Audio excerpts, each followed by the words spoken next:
नमो अरहन्ताणं नमो अरहन्ताणं नमो अरहन्ताणं। हम जब इस स्थूल शरीर की सीमा से पार जाकर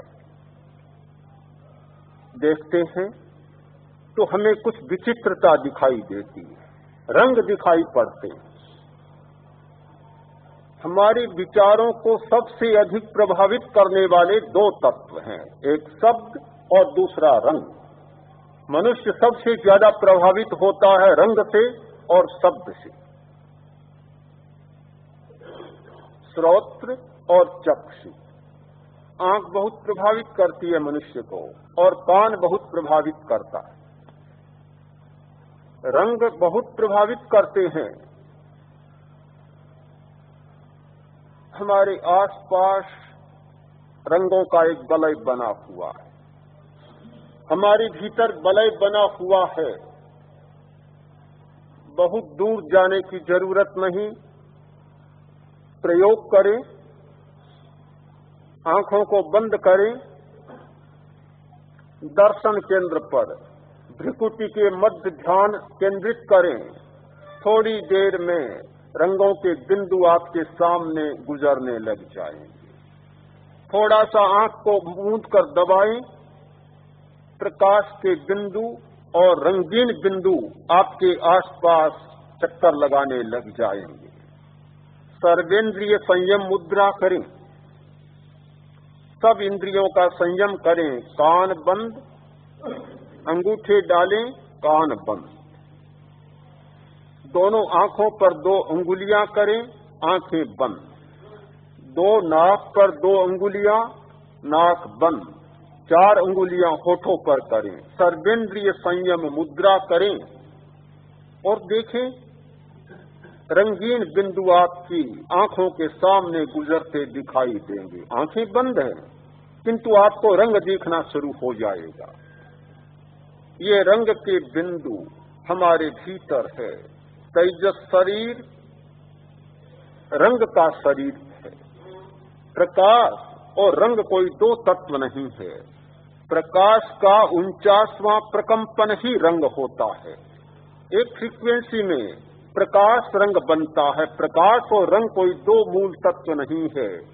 सूर्य की किरणों में सभी रंग हैं, सभी रंग सूर्य की किरणों में है। जहाँ प्रकाश है, जहाँ तेजस है, वहाँ रंग है। प्रकाश और रंग दोनों साथ साथ होते हैं। हमारा तेजस शरीर प्रकाश का शरीर है और वहाँ सारे के सारे रंग विद्यमान है। रंग हमारे सामने आते रहते हैं। यदि कोई दृष्टा हो जिसकी आंख साफ हो, चक्षु निर्मल हो, दृष्टि उपलब्ध हो, उन बिंदुओं के आधार पर जाना जा सकता है कि किस प्रकार का भाव निर्मित हो रहा है और किस प्रकार की वृत्ति आने वाली है और किस प्रकार की भाव की तरंग उठने वाली है। इन बिंदु के रंगों के आधार पर जाना जा सकता है कि हमारे आसपास में किस प्रकार के परमाणु अधिक मात्रा में आंदोलित हो रहे हैं और चक्कर लगा रहे हैं। समूचा स्वरोदय का सिद्धांत इन बिंदुओं के आधार पर चलता है। बिंदुओं को देखकर स्वरोदय का साधक पता लगा लेता है कि पृथ्वी तत्व चल रहा है, जल तत्व चल रहा है या अग्नि तत्व चल रहा है। कौन सा तत्व चल रहा है पता लगाया जा सकता है। सत्व, रजस और तमस ये 3 गुण माने गए हैं। सांख्य दर्शन में 3 गुण, गीता में भी गुणात्मक सृष्टि में ये 3 गुण स्वीकार किए गए हैं। इन 3 गुणों के द्वारा मनुष्य पर विभिन्न प्रकार की प्रतिक्रियाएं होती है। इन तीनों गुणों का इन बिंदुओं के द्वारा पता लगाया जा सकता है। 6 लेश्याएं होती हैं। 6 लेश्याओं का इन बिंदुओं के द्वारा पता लगाया जा सकता है। कौन सी लेश्या काम कर रही है? ये सूक्ष्म शरीर की, स्थूल शरीर से परे की थोड़ी सी चर्चा है जो एक अभिप्सा पैदा करती है कि कभी कभी स्थूल शरीर से परे भी जाना चाहिए, जिसके बारे में हमारी कोई कल्पना नहीं है, जिसके बारे में हमारी कोई जानकारी नहीं है। हमारी अंतिम सीमा यह स्थूल शरीर, और हम जो कुछ करते हैं इस स्थूल शरीर को सामने रखकर ही करते हैं। हमारे जीवन की सारी घटनाएं इस स्थूल शरीर को सामने रखकर ही घटित होती जा रही हैं। इससे परे आदमी सोचता ही नहीं, किंतु प्रेक्षाध्यान का अभ्यास करने वाला व्यक्ति इस सीमा को पार करना चाहेगा।